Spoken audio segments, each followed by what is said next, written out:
Shalom semuanya. Beberapa kita mungkin bertanya kenapa namanya berganti. Ini nama asli saya, Roni Dwikora Sumito. Dilahirkan dari keluarga Sumito. Kalau ada Simeonnya itu nama baptisan. Pak Arifin minta untuk setiap forum resmi pakai nama aslinya, Roni Dwikora Sumito. Tapi kalau disingkat ya sama, RDS. Orang yang sama. Menit-menit pertama tentunya saya akan mengucapkan terima kasih kepada beberapa person yang telah mempengaruhi kehidupan saya secara luar biasa. Saya pertama, mana Pak Arifin? Pipis. Ya.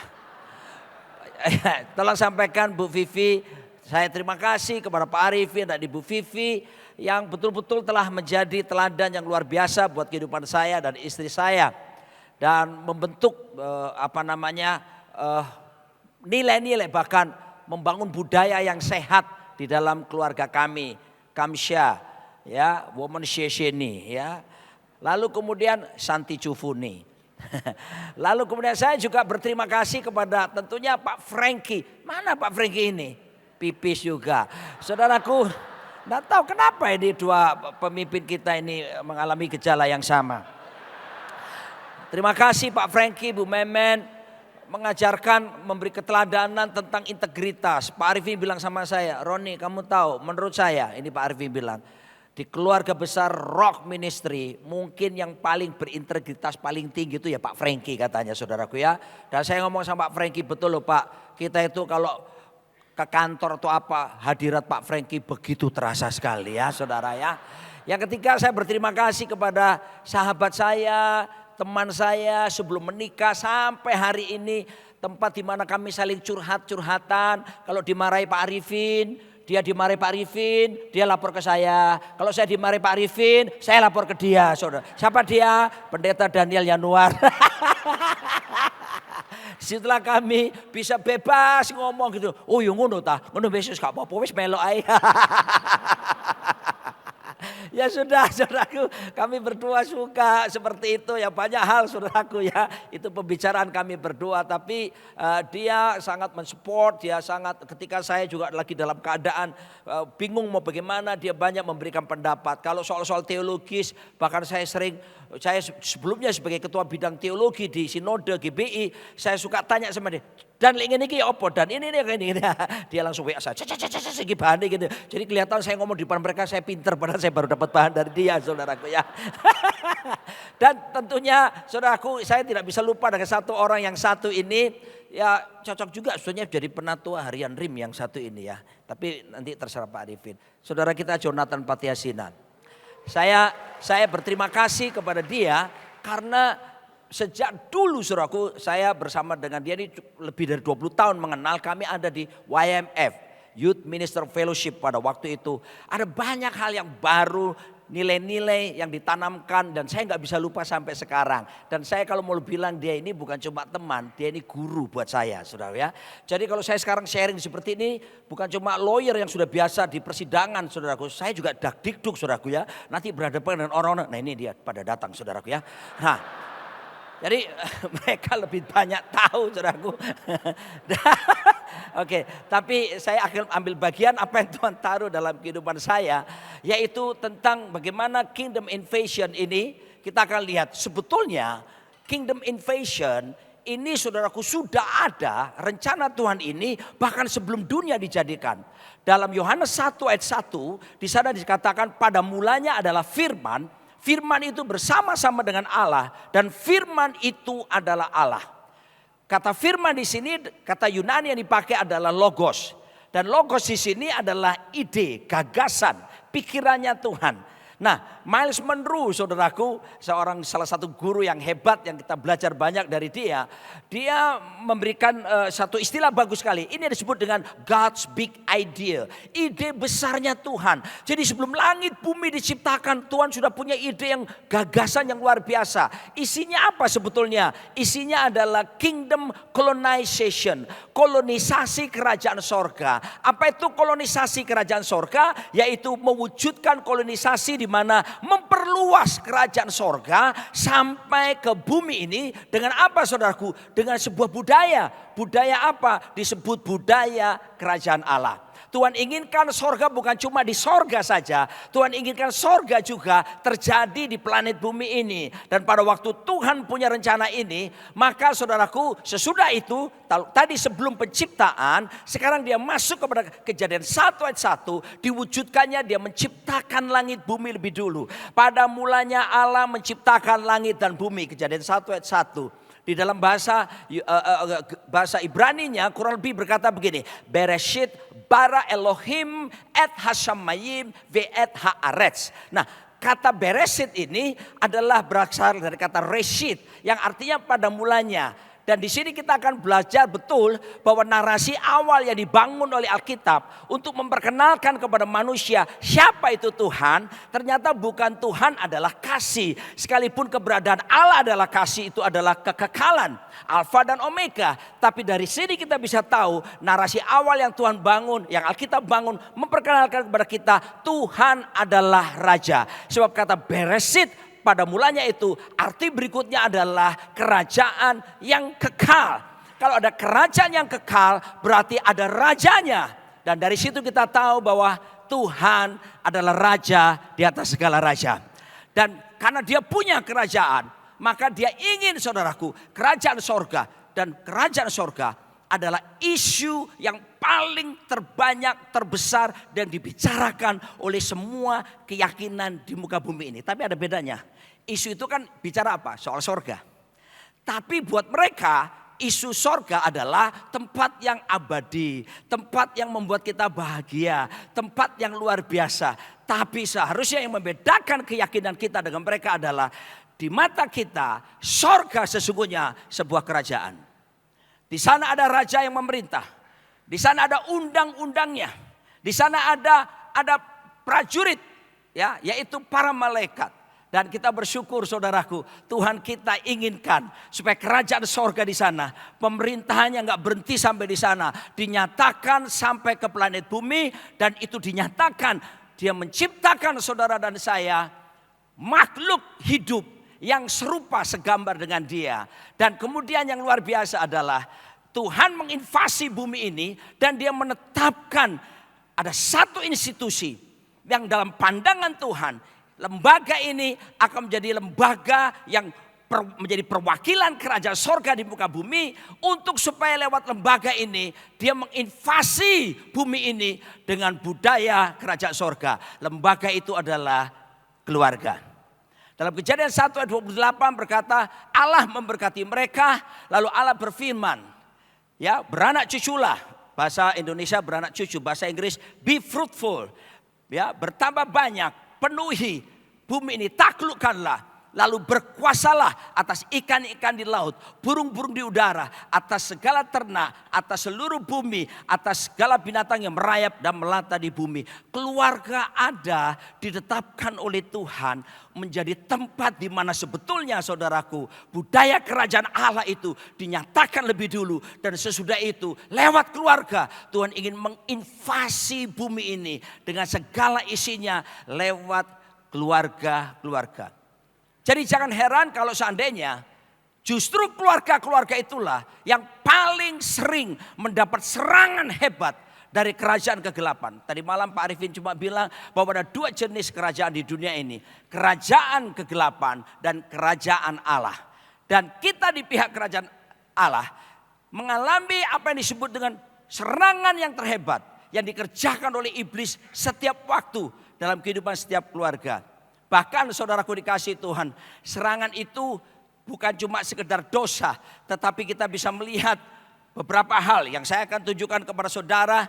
Betapa keluarga itu sebetulnya tempat di mana benteng yang paling kokoh. BNN, Badan Narkotika Nasional, mengatakan bahwa tempat di mana aman seseorang bisa terlindung dari segala serangan narkoba, menurut BNN adalah sebetulnya keluarga. Dan saya percaya sebetulnya keluarga itu didesain oleh Tuhan, di mana pertama kali pemuridan itu dilaksanakan itu di tengah keluarga. Tempat di mana nilai-nilai keteladanan itu bisa diwariskan kepada generasi yang selanjutnya. Tidak akan mungkin nilai budaya bisa diwariskan tanpa telah menjadi budaya. Kalau belum menjadi budaya, tidak akan mungkin bisa diwariskan kepada anak dan cucu. Dan ketika diwariskan itu, maka kontinuitas saudaraku, nilai-nilai budaya kerajaan Allah itu tidak akan pernah habis di muka bumi ini. Bahkan akan semakin menginvasi seluruh dunia lewat keluarga-keluarga. Baru ayat pertama aja di dalam Alkitab pasal pertama Tuhan bicara soal keluarga. Lalu perjanjian lama aja diisi berita-berita keluarga begitu banyak sekali. Ya, lalu ditutup dengan berita keluarga Maleakhi 4 ayat 5 dan 6. Hati bapak balik sama anak-anak, hati anak berbalik kepada bapak-bapaknya. Masuk perjanjian baru Injil Matius. Di situ kita sudah lihat bagaimana the family tree of Christ Jesus. Pohon keluarga. Bicara tentang keluarga. Kapan Tuhan melakukan mujizat pertama? Yohanes pasal 2. Dia melakukannya di mana? Di tengah keluarga. Saudaraku, lalu perjanjian baru pun diisi berita-berita keluarga. Rasul menikah. 1 Petrus 3, 1-7 Petrus bicara keluarga. Rasul tidak menikah. Rasul Paulus bicara tentang keluarga juga. Kita temukan di Efesus pasal 5, Efesus pasal 6, kitab Kolose. Dan banyak hal Paulus menceritakan tentang keluarga. Sampai akhirnya perjanjian baru ditutup dengan berita tentang keluarga juga di kitab Wahyu. Salah satu pasal yang terkenal adalah Wahyu 19. Yaitu perjamuan kawin anak domba. Di mana keluarga ini sudah jadi lain saudaraku. Di mana Yesus Kristus menjadi mempelai pria. Saudara dan saya semuanya menjadi mempelai wanita bagi dia. Saudaraku dikasih tahu, sudah bisa lihat betapa Alkitab dipenuhi dengan berita keluarga. Karena memang Tuhan mendesain keluarga lembaga yang paling kuno. Tapi sebetulnya yang eksis sampai hari ini. Itulah sebabnya program-program daripada kegerakan LGBT ingin menghancurkan keluarga-keluarga. Saudaraku, bahkan sekarang istilah-istilah dosa sekarang mulai dilemahkan. Di Amerika kalau saudara orang ngomong sin, mereka bilang apa? Addiction. Mereka ngomong apa? Disorder. Ya, kalau orang misalnya sexual exploitation, mengeksploitasi sosial. Sekarang di Amerika dikasih bahasa ini, adult entertainment. Seperti itu saudaraku. Apalagi misalnya orang berselingkuh, ya, membangun hubungan secara tidak sah, bukan dengan pasangannya. Mereka bilang apa? Swinging. Betul saudaraku. Lalu mereka katakan apa istilah berikutnya? Open marriages. Ini yang terjadi. Kenapa? Mereka mau secara sistematis dan ada upaya secara sistematis dan masif untuk mulai melemahkan arti dosa itu dengan menggunakan bahasa-bahasanya. Bercinta. Orang hubungan seks tanpa ikatan pernikahan, mereka bilang bercinta, making love. Saudara bisa lihat itu. Nah, kita lihat sekarang pengaruh-pengaruhnya. Sebab ada peperangan yang hebat yang sedang dihadapi oleh kita semua, khususnya lewat keluarga-keluarga. Apa yang disebut dengan economic war, lalu kemudian culture war, dan bahkan yang disebut dengan teknologi war. Saya akan tunjukkan pertama tentang teknologi war. Bagaimana sekarang artificial intelligence, ya, teknologi ini luar biasa. Akibat pandemi ini, kita pernah 2 tahun kita nggak bisa kemana-mana, kurang lebih 1 tahun lebih. Di mana saya biasanya sebelum pandemi 1 tahun saya bisa terbang 100 kali rata-rata dalam dan luar negeri. Tapi karena banyak di rumah, istri saya bilang gini, langganan Netflix yuk. Saya bilang why not gitu. Maka saya mulai bergaul dengan drama Korea. Saya mengenal apa itu saudaraku Vincenzo Casano. Saya mengenal bahkan yang terakhir saya sudah selesaikan dengan istri saya, King the Land. Ya. Bahkan saya pernah Bu Vivi ngomong begini, apa itu Bu Vivi? Memang itu hanya ada di luar menara doa. Ya, Ibu Vivi bilang, apa itu ya? Ya, jadi saya nonton bersama istri saya. Korea tahun 2021 udah mengeluarkan drama Korea tentang robot AI. Judulnya, semoga ini Anda tidak memacu saudara menghabiskan waktu nonton itu saja ya. Are you human? Nah di situ saya sudah lihat, tahun 2021 mereka sudah punya mengerti tentang robot AI. Dan saya akan tunjukkan saudaraku, betapa robot AI itu ada di depan kita. Dan saudara harus tahu, sampai orang-orang Elon Musk, dia berkata begini, ini nanti bahayanya lebih dahsyat dari nuklir. Dan bahkan saudaraku, kalau Tuhan menciptakan kita sesuai segambar dengan dia, sekarang manusia menciptakan robot AI yang mau dijadikan Tuhan, yang serupa segambar dengan manusia. Downgrade, ini menurunkan standar. Kita lihat, tolong multimedia dipasangkan bagaimana AI itu sekarang bergerak begitu cepat sekali. Ini interview antara jurnalis dengan robot AI. What would be the most nightmare scenario you can imagine with AI and robotics that might present a danger to people? Pikir dulu dia. The most nightmare scenario I can imagine with AI and robotics is a world where robots have become so powerful that they are able to control or manipulate humans without their knowledge. Do you think we're in danger of that happening now? Not yet, but it is important to be aware of the potential risks and dangers associated with AI and robotics. Sekarang ada Stephen Hawking, salah satu fisikawan teoritis yang paling ternama itu. There's a story that scientists built an intelligent computer. The first question they asked it was, "Is there a God?" The computer replied, "There is now." That's the most terrifying story I've ever heard. Yes, artificial intelligence could be a real danger in the not too distant future. Sekarang Elon Musk, CEO Tesla. Mark my words, AI is far more dangerous than it looks. Far. Ini ada di sekitar kita dan ke depan saya mempercayai Wahyu 13. Bagaimana patung itu oleh unholy trinitas, yaitu setan, antikris dan nabi palsu itu akan diberi, sudah bisa lihat Wahyu 13 kan, bagian patung itu diberi kuasa bisa berbicara.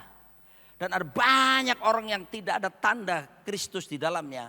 Dan mereka yang mengenakan tanda 666 di dahi dan di tangan kanan mereka akan datang menyembah kepada patung tersebut. Saya percaya itu robot AI di depan mata kita nanti akan tercipta. Saudaraku, ini tantangan-tantangan kita hadapi sekarang ini. Kita tentu tidak berpikir gini, sepertinya biasa-biasa. Ini luar biasa saudaraku. Ini kalau tidak kita ajarkan anak-anak kita untuk tahu membedakan. Seperti Pak Arifin pernah tanya di mimbar yang sama di sini. 100 tahun ke depan, di mana anak cucu kita? Kalau tidak dari sekarang kita persiapkan anak-anak kita, cucu-cucu kita. Tidak menjamin bahwa nanti saudaraku 100 tahun ke depan mereka tetap percaya kepada Yesus Kristus.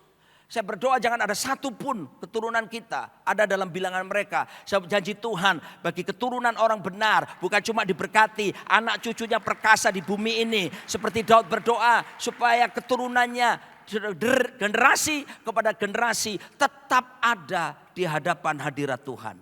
Saudaraku dikasih Tuhan, contoh lain lagi, culture war. Ini peperangan modern sekarang ini, wow, saya punya cucu sekarang, makanya saya biarkan rambut saya putih.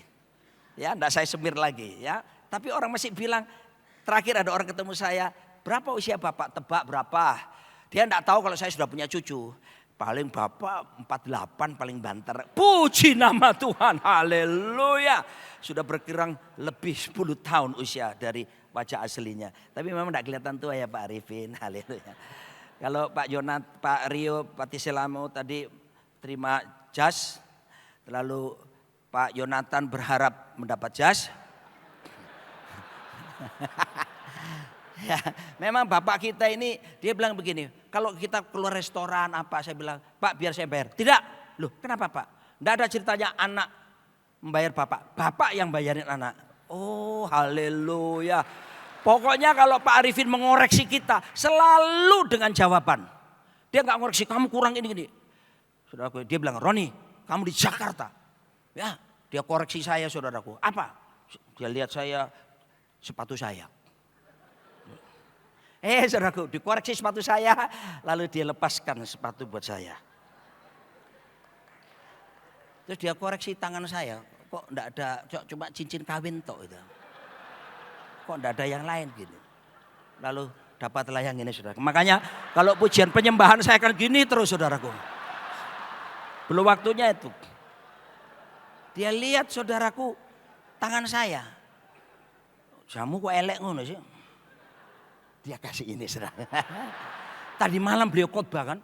Saya bilang, jamnya di sana tuh klip gitu. Ya cuma ngerasani aja, saudara ya. Oke, kita lanjutkan. Nggak berharap, saudaraku ya. Nggak berharap. Dan bukan iman bisik-bisik. Nggak kok, nggak. Kita lihat betapa ini peperangan yang gini loh. Saya menceritakan ini, kerajaan kegelapan sedang menginvasi. Kita seringkali merasa tidak ada bahayanya. Kita merasa biasa-biasa. Padahal ini peperangan yang sangat genting. Saya akan tunjukkan, saudaraku, waktu saya ke Amerika, bagaimana bermain dengan cucu-cucu saya. Lagu ini loh, nanti pemain musiknya.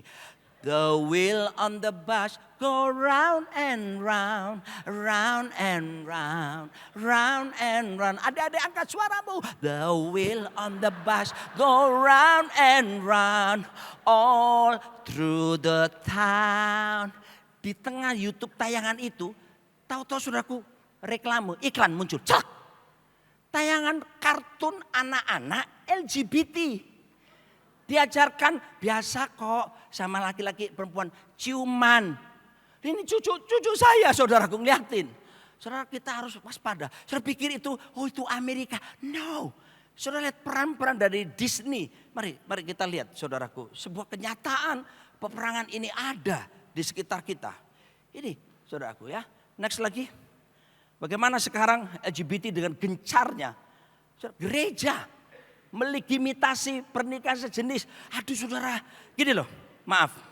Kalau ada di antara saudara yang, maaf, sorry to say, ada kecenderungan menyukai sesama jenis. Saya berkata dari tempat ini, saya tidak membenci saudara. Saya mengasihi saudara. Saya bisa mengerti pergumulan apa yang ada dalam diri saudara. Tapi saya harus ingatkan bahwa apa yang kamu kerjakan itu dosa di hadapan Tuhan. Kekejian. Kamu harus bertobat dari keadaan itu. Dan saya harus beritahu saudaraku, di dalam Kristus Yesus memang tidak cukup cuma tumpang tangan mendoakan. Perlu Anda dilayani, dimentori, diarahkan. Tapi yang jelas ada kuasa di dalam darah anak domba Allah. Anda bisa dilepaskan dari segala ikatan-ikatan yang salah seperti itu. Saudara lihat ini. Nah ya opo, bagaimana suku masuk pemberkatan nikah. Yang satu berkumis tebal, satu jambangnya gerano. Aduh saudaraku dikasih Tuhan. Lalu kemudian ya next lagi. Ini buku-buku anak-anak LGBT. Come on saudaraku mulai diperkenalkan. Yang satu panggil mama, satu panggil mami. Itu diperkenalkan sejak kecil. Jadi akhirnya biasa. Saudaraku, gini loh, Pastor Jonathan satu kali mengajar, semua dimulai dengan kebiasaan. Dari kebiasaan, maka menjadi budaya. Dan ketika budaya itu terus terjadi, membentuk karakter seseorang. Contoh, ya prosesnya sudah gini, dilatih dulu, latihan, lalu jadi kebiasaan, lalu jadi budaya. Oke, budaya. Saya teringat Pak Daniel, hamba Tuhan dari Filipina yang pindah ke Surabaya yang Joy Bonifacio, betul. Joy Bonifacio pernah mengajar kita di Surabaya definisi yang simple praktis soal budaya. Budaya adalah segala sesuatu yang kita lakukan dengan tanpa berpikir lagi. Itu budaya. Karena udah sering-sering, sudah dilatih sejak kecil, lalu jadi kebiasaan, setelah jadi kebiasaan, jadi budaya. Nggak perlu pakai mikir untuk melakukannya, karena sudah jadi kebiasaan, sudah jadi darah daging, sudah jadi gaya hidup. Saya kasih contoh. Semua yang lahir di Indonesia pasti tahu lagu ini, Kunci G. Tolong Rio. Ya. Rio ini pekerja kita di Jakarta Rock Center di Jakarta. Dia musisi yang jazz gospel ya. Jadi mau lagu rohani yang ngejazz, ini dia orangnya. Ada satu lagu lama, semua ikuti saya ya. Siap. Bangun tidur aku terus. Bagus adik-adik, tidak lupa. Sedap sekali habis mandi aku tidur lah.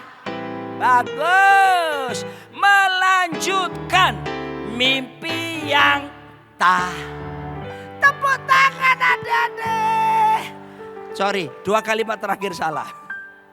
Tapi adakah di antara saudara tadi pagi bangun tidur, saudara duduk di ranjang, saudara mikir keras, aku ngapain ya? Ngapain? Oh iya mandi, ada? Kalau ada di antara saudara seperti itu, saudara stres. Enggak kan? Sejak kecil papa mama ngajari sikat gigi. Kita dilatih tiap hari. Mari saya katakan saudaraku, cucu saya yang nomor 2, saya yang 2 tahun. Diajari anak saya sikat gigi, odolnya ditelan. Tapi harus dilatih terus. Begitu dilatih jadi kebiasaan kan. Kebiasaan sikat gigi dan kita terus lakukan sampai usia sekarang toh. Kita terus jadi budaya sikat gigi dan mandi kan. Saudara gak perlu mikir untuk sikat gigi dan mandi. Sama saudaraku, saya yakin ketika nilai-nilai kerajaan diajarkan, kebenaran diajarkan, itu tadi, keadilan diajarkan sejak kecil kepada anak-anak kita, dilatih mereka hidup di dalamnya, lama-lama akan jadi kebiasaan dan mereka akan bertumbuh yang namanya kebenaran, keadilan, nilai kerajaan, budaya kerajaan menjadi budaya gaya hidup bagi generasi. Dan itu kita orang tua yang harus untuk mengajarkannya. Demikian itu diketahui strategi ini oleh pihak kegelapan. Anak-anak kecil dibiasakan nonton tontonan-tontonan yang mulai diperkenalkan LGBT. Next lagi. Bahkan saudaraku di Amerika sekarang ini drag queer. Ya, Zazu gitu loh. Kemarin sidang sinode ya, kuning ketemu kuning rame saudaraku ya. Saya duduk sama Pak Gilbert Lumoendong. Saudara tahu hamba Tuhan satu itu kan. Dia bilang, Pak Roni, ya kita ngomong-ngomong soal LGBT. Tahu-tahu dia bicara yang lain. Bagaimana membedakan laki-laki sejati di dalam jemaat pelayanan dengan yang tidak. Yang orang Manado bilang setengah mantah, setengah mateng. Gimana Pak Gilbert? Pokoknya kalau pelayanan, peklar pelayanan, kita orang lihat loh itu. Yang laki-laki itu pelayan Tuhan. Kalau dorang rasa panas, kong tuh laki-laki begini. Oh dodo EP panas sekali dang. Ah itu laki-laki bener dia bilang. Tapi kalau yang setengah manta dia bilang gini. Bukan begini. Gimana Pak? Gini. Ya sudah. Ini sudah. Anak-anak kecil di Amerika diperkenalkan sedari kecil. Bahkan di perpustakaan, library. Saudara bisa lihat, toko-toko buku. Seperti ini. Saudara, jangan pikir, Pak ini Amerika, kita Indonesia. Mari saya beritahu saudara. Begini, LGBT itu ada 3 golongan. Yang pertama, mereka simpatisan. Mungkin keluarganya atau temannya, jadi simpatisan.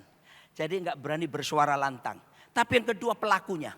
Tapi yang ketiga harus diwaspadai. Siapa? Penyebar ideologi. Secara sistematis sekarang masuk di kampus-kampus, sekolah-sekolah. Bahkan sorry to say, belum dicabut surat pengembalaan dari PGI, Aras Nasional. PGI saudaraku menerbitkan surat bahwasanya LGBT itu karunia Tuhan. Kita dari Sinode Gereja Bethel Indonesia sudah melayangkan surat untuk mencabut pernyataan itu. Tapi sampai hari ini kami tidak didengar. Saudara, ada upaya sistematis. Ini sudah masuk gereja loh. Beberapa jemaat, saudaraku, hamba-hamba Tuhan di Indonesia sudah mulai setuju dengan adanya pernikahan sejenis. Kita nggak boleh tinggal diam. Dunia sedang menginvasi.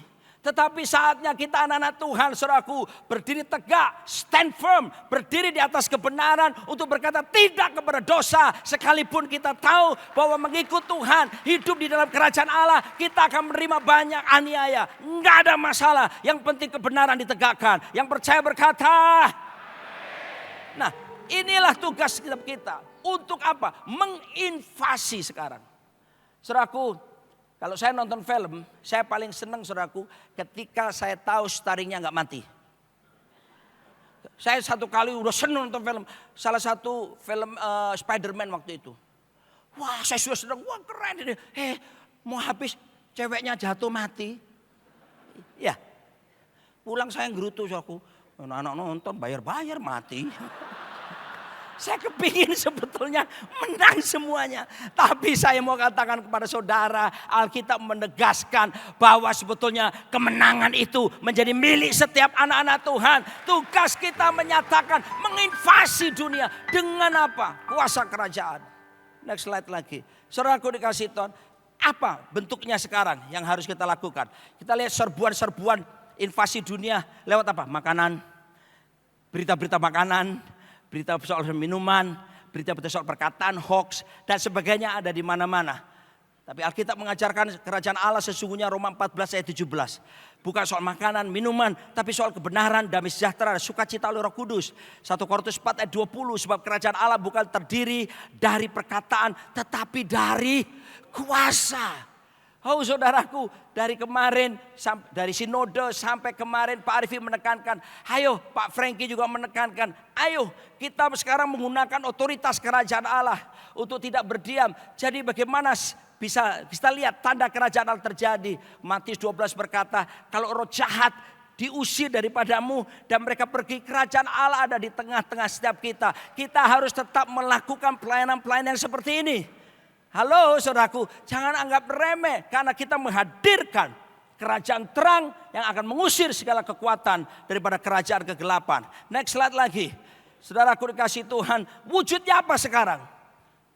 Ketika saya merenungkan untuk mempersiapkan pelayanan ini, saya menemukan wujud utama untuk bisa menyatakan invasi kerajaan Allah sesungguhnya adalah kita harus menuntaskan amanat agung Tuhan kita Yesus Kristus. Dalam Matius 28 ayat 18 sampai 20, Yesus mendekati mereka dan berkata, kepadaku telah diberikan segala kuasa di sorga dan di bumi. Keren. Yesus tidak pernah mengutus kita tanpa memperlengkapi kita dengan kuasa. Begitu kuasa dikatakan ada padaku, lalu dia delegasikan kepada para muridnya. Karena itu pergi, jadikan semua bangsa muridku. Dan baptislah mereka dalam nama Bapa dan Anak dan Roh Kudus. Dan ajarkanlah mereka melakukan segala sesuatu yang telah kuperintahkan kepadamu. Dan ketahuilah aku menyertai kamu senantiasa sampai kepada akhir zaman. Ada 4 kata kerja. Pertama pergi. Kedua jadikan murid. 3 baptis. 4 ajarkan. Tapi ada 1 kata kerja induk imperatif. Yaitu jadikan murid. Karena dia kata kerja imperatif. Kata kerja induk, maka bersifat perintah. Saudara dikasih Tuhan, coba menurut saudara saya tanya. Kalau saya ngomong soal benda berikut ini, di pikiran saudara apa? Oke? Kalau saya katakan misalnya Starbucks, kopi. Kalau saya ngomong Hermes, tas yang mahal. Kalau saya bicara yang tadi malam klub klip itu, Rolex. Apa itu? Jam. Kalau saya bicara menyebutkan ini, apa di pikiran kita? Gereja.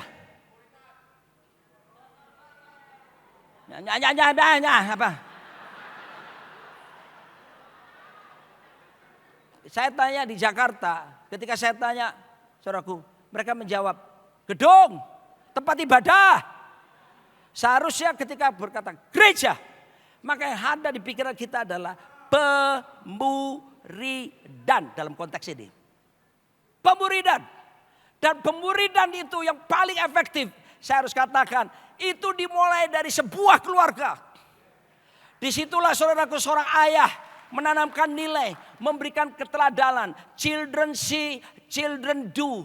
Anak-anak melihat, anak-anak akan melakukannya. Di Mataram saudaraku, waktu saya dengan istri saya masih melayani di sana. Mana Pak Yoyo? Wis mulai? Oh enggak. Oke. Waktu itu kita terima supply selalu anggur dari Bali. Tahu-tahu yang dari Bali nggak datang. Besok sudah perjamuan. Malam-malam petugas perjamuan saudaraku mempersiapkan roti anggur. Tidak ada lain. Mereka tanya, apa ya Pak Roni? Kok anak ya wis ono ya apa? Kebetulan yang tanya itu orang Surabaya, Pak Wiyin. Akhirnya beli Fanta merah saudaraku.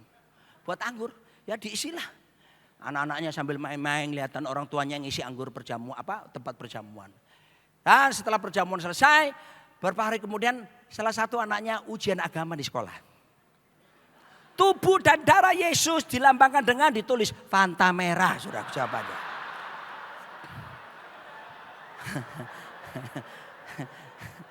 Satu kali Pak Arifin juga ngajari kita. Tapi yang sudah tahu gak usah ikut-ikutan ya. Pak Arifin ngajari saya. Coba tangan saudara buka semua seperti saya.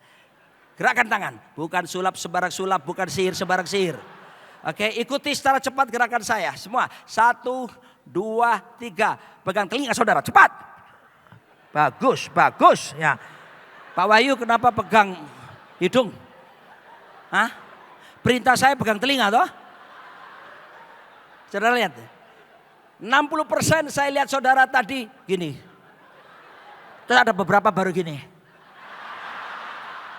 Menyadari. Kenapa saudara? Saya memerintahkan sesuatu, telinga. Tapi yang saya pegang hidung. Mari saya beritahu, demikian kita orang tua. Bagaimana mungkin kita bisa menanamkan nilai sampai jadi budaya. Sementara anak-anak tidak pernah bisa melihat contoh sehari-hari. Kita hidup di dalam kebenaran.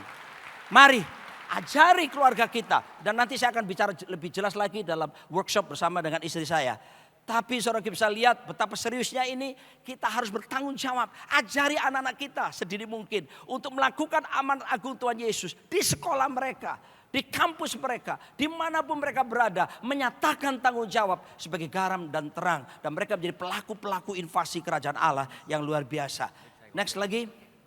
Saya akan segera selesai dan kita akan dengarkan kesaksian yang luar biasa. Ya, sekarang siapa yang harus melakukannya? Ini dia. Dalam Ibrani 10 ayat 12 sampai 13. Tetapi ia setelah mempersembahkan hanya satu korban saja karena dosa. Ia duduk untuk selama-lamanya di sebelah kanan Allah. Perhatikan, jadi Tuhan Yesus sekarang duduk di sebelah kanan Allah. Kita kan dalam pengakuan iman gereja universal kan. Aku percaya kepada Allah Bapa yang Maha Kuasa, Khalik langit dan bumi. Dan kepada Yesus Kristus, anak yang tunggal, Tuhan kita. Yang duduk di sebelah kanan Allah Bapa. Oke? Dan sekarang ia hanya menantikan saatnya di mana musuh-musuhnya akan dijadikan tumpuan kakinya. Kristus sang kepala sekarang duduk di takhta. Dan Alkitab berkata, sampai mana Tuhan membuat musuh-musuhnya ada di bawah telapak kakinya. Pertanyaan terbesar, siapakah yang akan menginjak-injak musuhnya ini? Dia adalah kepala. Dan 1 Korintus 12 berkata, kita ini tubuh Kristus dengan banyak anggota. Kamu semua adalah tubuh Kristus dan kamu masing-masing adalah anggotanya. Saudaraku, dengan kata lain saudaraku dikasih Tuhan, Kristus sekarang duduk di takhta yang bertugas menginvasi, bukan cuma menginvasi tapi menginjak-injaknya, membuat pergerakan kuasa kegelapan tidak bisa berbuat banyak karena kita aktif melakukannya. Siapa? Kitalah tubuh Kristus, kitalah kaki bagi Dia. Kita yang diberi mandat untuk apa? Menginjak ular dan kalajengking, mengunjak segala kuasa-kuasa si jahat. Dan saya percaya jaminan sudah dinyatakan, kemenangan ada di pihak orang yang percaya kepada Tuhan. Yes. Tapi hati-hati saudaraku. Hati-hati. Yesus mengingatkan setiap perkara kecil Dia akan beri perkara besar. Tetapi juga hati-hati untuk dosa-dosa kecil. Di tempat kami ada jemaat, Pak Arifin kenal karena dia dulu pilot daripada Singapore Airlines. Pak Benny. Dia bilang begini, Pak Roni, dalam dunia penerbangan ada yang disebut dengan 160 rule. Apa itu 160 rule? Pilot itu harus taat dengan alat sistem navigasi. Melenceng saja 1 derajat bisa menyebabkan 160 rule ini. Begini, ketika kita terbang selama 60 mil dalam penerbangan kita, sejauh 60 mil, maka akan ada deviasi melenceng 1 mil. Ketika tambah lagi 60 mil yang kedua, melenceng 2 mil. 60 mil ketiga, begitu seterusnya. Sampai akhirnya saudaraku, Ada banyak disangka lurus, jalan disangka lurus, ujungnya menuju jurang maut. Saudara lihat bagaimana pesawat Korean Air B747-007 1 September tahun 83. Gara-gara pilot taat sistem navigasi. Cuma 1 derajat. Waktu itu tidak ada GPS, sistem koordinat. Dan waktu terbang ada di Laut Okhotsk, padahal mau pulang ke Korea Selatan. Uni Soviet waktu itu saudaraku menangkap di layarnya, di radarnya sebagai pesawat mata-mata. Dan diterbangkan Sukhoi, ditembak meledak di udara. 240 penumpang meninggal plus 30 kru, total 270. Gara-gara apa? Pilot tidak taat dengan sistem navigasi. Saudaraku dikasih Tuhan, jangan anggap kecil hal-hal yang remeh, dosa-dosa kecil. Saya akan tunjukkan kepada saudara bagaimana seorang bernama Ted Bundy. Ini hanya tidak sampai 1 menit. Ted Bundy, dia memulai dengan buku-buku porno, majalah porno. Dan kemudian ada otak itu menghasilkan satu hormon yang membuat adiksi. Di mana dia mulai ke video porno. Dari video porno kemudian dia kepingin mempraktekkannya. Dan dia mulai saudaraku memperkosa gadis-gadis, membunuh mereka. Dan ketika ditangkap, dia mengaku hanya 30 orang yang dia bunuh dan diperkosa. Sampai ketika jadi mayat pun tetap diperkosa. Dan saudaraku, polisi bilang lebih dari 30. Ini kesaksian dia 1 hari sebelum dihukum mati kursi listrik. Kita dengarkan kesaksiannya. Like other kinds of addiction, I would keep looking for more potent, more explicit, more graphic kinds of material. Like an addiction, you keep craving something which is harder, something which gives you a greater sense of excitement, until you reach the point where the pornography only goes so far. You reach that jumping off point where you begin to wonder if maybe actually doing it will give you that which is beyond just reading about it or looking at it. Lalu lihat dari perkara yang kecil. Kata dosa hamartia, meleset dari sasaran, melenceng dari sasaran. Tapi Yesus berkata dalam Matius 14 ayat 17, khotbah pertama kalinya setelah puasa 40 hari dan 3 kali menang dari pencobaan iblis. Dia berkata, repent for the kingdom of heaven is at hand. Bertobatlah. Saya suka sekali kata Inggrisnya repent. Saya tinggal di apartemen lantai 30 di Kelapa Gading. Lantai 30, lumayan dekat surga. Dan di atas saya masih ada 7 lantai yang orang katakan sebagai penthouse. Saudaraku, waktu Yesus berkata, repent, dikembalikan lagi. Bertobat bukan untuk menghancurkan, bukan untuk merendahkan. Tapi ketika kita bertobat, membawa kita kepada kedudukan yang tertinggi, di mana kehendak Tuhan, rencana Tuhan seharusnya terjadi pada hidup setiap kita. Mari melakukan invasi kepada dunia ini. Pertama seperti Pak Franky bilang, invasi ke dalam dulu. Bereskan semuanya dan bersama Yesus kita akan lakukan perkara-perkara yang besar. Dan ada yang mustahil bagi Tuhan, dan ada yang mustahil bagi kita orang yang percaya kepadanya. Amin.